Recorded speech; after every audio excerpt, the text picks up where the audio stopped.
রাজধানীর সদরঘাট।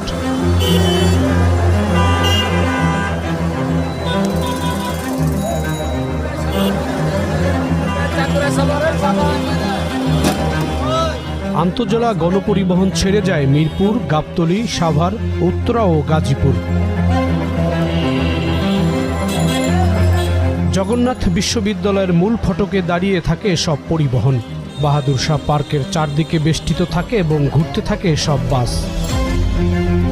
৫৪ বছরে পরিবহন খাতকে শৃঙ্খলার মধ্যে আনতে পারেনি কোনো সরকার। মাঝে মধ্যে কিছু পদক্ষেপ নেওয়া হলেও যা পর্যাপ্ত ছিল না। এই পরিবহন খাতকে শৃঙ্খলার মধ্যে না আনতে পারা এবং যাত্রী সেবা নিশ্চিত না করতে পারার পেছনের মূল কারণ হচ্ছে চাঁদাবাজি। বাংলাদেশে প্রতিদিন গড়ে চাঁদাবাজি হয় 2 কোটি 21 লাখ টাকা, যা মাসে গিয়ে দাঁড়ায়